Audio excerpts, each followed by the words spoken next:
Grabe mga ka-dreamers, bibili nga pala ako ng cellphone para ibigay kay Mang Lando. Bali siya nga pala yung isa sa mga magtatrabaho sa pagpapagawa ko nga ng bahay kina Tatay Efren at kina Nanay Josepine. Wala kang sinasabi ho? Wala, palit ang pasahod mula sa akin na yun. Ay kay kuya, wala ka rin sinasabi? Wala, ba't yun ang kung kulaan eh. Ba't yung sahod mo, yung sahod mo sa akin, yun yung pasahod mo. Ay, are o, Ano yan? tingnan mo.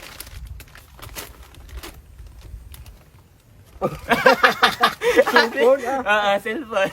Ay ito, napakamitihimik ko. Kaya ako at hindi Ayan na. paipon-ipon. Ayan na. Abet to, bet. Binili ko na, brand new yan. Ito, napakamitihimik ko.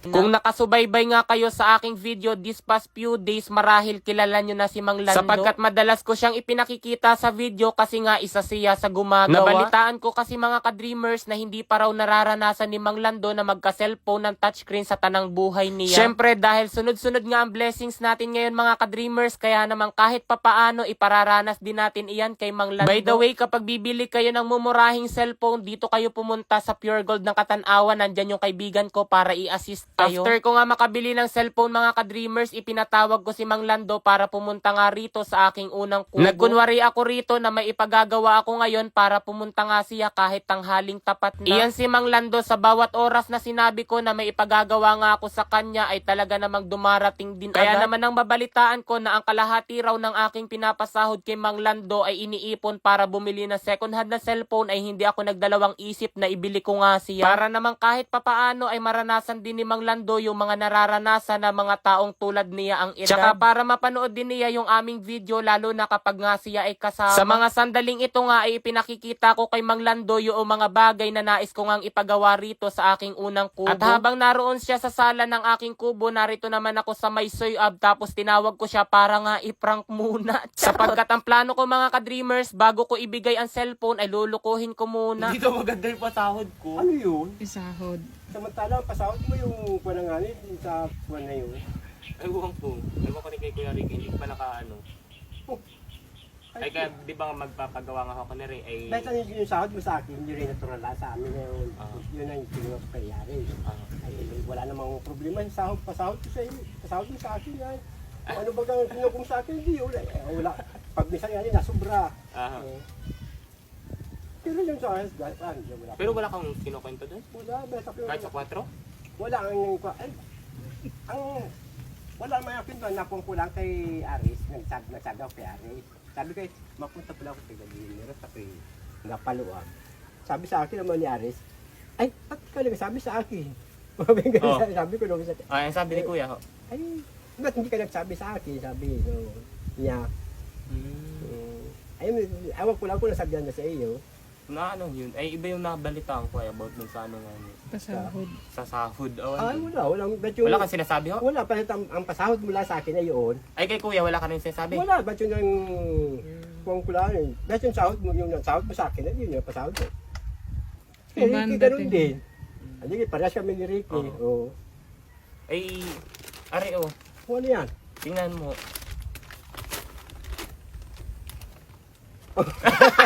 Cellphone ah. Cellphone. Ay ito, napakamitihimik ko. Kaya ako at hindi Ayan na. paipon-ipon. Ay pero ito, ay aking Alin o? ito, ay aking lugulugan lang sa iyo. Bigay ko yan sa iyo. Hindi, kahit yung ay, Yan. di ba ko kung magtrabaho, hindi. Iguko ko lang sa iyo. Wala tayong pwede sa pagtrabaho ko. Ayan na. Bet to. Binili ko na. Brand new yan. Ito, napakamitihimik ko. Gawa ng pag ako bagay nanonood sa...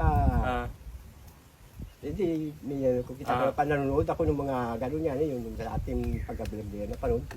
Biglang inalipat bagay sa ibang ko niya. Nabanggit sa akin ni Kuya, nanib mong araw na pero cellphone. nagsabi ako talaga kay Aris, ano pa yan, makakunak kayo dito. Ayan, bago. Ikaw na ho mag-unbox. Hindi ko yan binuksan doon sa akin binilihan. Hindi, akang ko lang dito, hindi ako marunong nito. Oo, ay touchscreen yan. O, ibig Ay, di kailangan natin siyang i-unbox para makita mo kung anong cellphone mo yan. Hindi ko pa rin siya nakikita. Ayun, Ay, ikaw na ho mag-unbox. Sabi ko kay Aris, ano kaya't magsabi ako doon na para bagang yung aking gusto ko na hulog-hulugan. Kaya pinatawag kita. Ah, Gawa nga ni ho dyan. Yung At sabi first ko, time ibibigay ko na. magka-cellphone. Oh, First time wala. magka-cellphone, First time ginupit. talaga. Nabanggit mo yata yun ay ano eh, kailan ka nagtrabaho kay na kuya bago kami pumuntang Manila. No? Oo, noon. Nung gabi pumunta roon. Pumunta si Aris. Galing sa Manila yung pera niya. No? Ay, ano to? Touchscreen yun ho, touchscreen. Okay, lamang kakunan ko nito. Ang laking kaluwagan. Ayan na. Eee! Ganda. Ayan na. Kulay blue yan kasi kulay blue ang ating ano. Ayan na. Okay, ganda ito. Oh, Redmi. Sa tarang buhay ko, pag gusto mo kaipon. Pero ito ako yung nag-alaanan ko nito sana. Hindi, yan ay bigay ko sa iyo. Ayun. Hindi, bigay ko nga niyo yan sa iyo. Ako, kailangan po siyang mabuhay na para malaman natin kung ano. Yan! Nagsabi ako kay Aris na gano'n yan. Di ko pakunan. Ang kuwang kulawa. Di, kaya nga pa... Uhulog-hulugan mo. Uhulog-hulugan ko sana sa'yo. Aha. Pagkasakit, parang paluwagan lang ako ng pambili. Gano'n. Kung mabibili. Gano'n. Di pagaling mo kung magkano. Di, hulog-hulugan lang. Kung gusto mo naman, di yung katrabahuhan ko. Di. Makakapanood ka. Sabi mo, hindi mo napapanood yung video natin eh. Hindi, pag kinulunod bagang video natin, Ayan na. ay kuhan, Start lang ho natin. aking bagang nabigla lang inakat nila. Sura natin sa atin. Para makita mo ng todo, lilinawan natin. Yan. Malinaw ang camera. Ang linaw. Ang linaw. Ang linaw na camera. So, yan. Kapag ikaw may Facebook na ho, or mapagawa ka ng Facebook account mo ho, tapos kapag gusto mo ay di sa bahay ka mag-overtime ng gabi, doon ka mag-sinelphone at wala dong load. Kukonek lang. Hindi mo pa ba nararanasan magka-touchscreen? Magka-cellphone? Hindi. Oh, ayan na, pinaranas ko. Maraming salamat. Welcome. Wow! 26,000! 9,000! 15,000! 83,100. O di ba mga ka-dreamers, ganun lamang kadali kumita ng napakalaki rito kay PH MOBA. Kaya kung nais nyo rin kumita, nasa comment section lang ang link para mag-register at mag-deposit. Huwag kalimutan mag-take ng screenshot at ilagay yan sa comment section para ikaw ay manalo ng 500 pesos. Ipakikita ko sa inyo kung paano ako kumita ng malaki rito kay PH Mines. Ang madalas ko rito laruin mga ka-dreamers ay Super Ace. Ayan. Dito nga pala mga ka-dreamers, kay Super Ace, pwede kang mag-bet ng 0.50 centavos hanggang 1,000 pesos. Pindutin nyo lamang itong bet, tapos piliin nyo lamang diyan kung magkano ang inyong itataya. Kapag nakataya na kayo mga ka-dreamers, spin nyo lamang. Yan, ganyan. Ayan na, scatter. Ayan, 10 spins dito ako kumikita ng napakalaki. Play. 600 pesos. Wow, 15,600. 6,000. 3,600.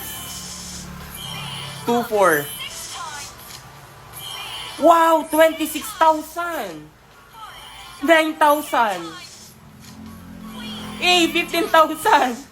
Ayan mga ka-dreamers, ito ang aking napanaluhan sa pagtaya ko ngayon.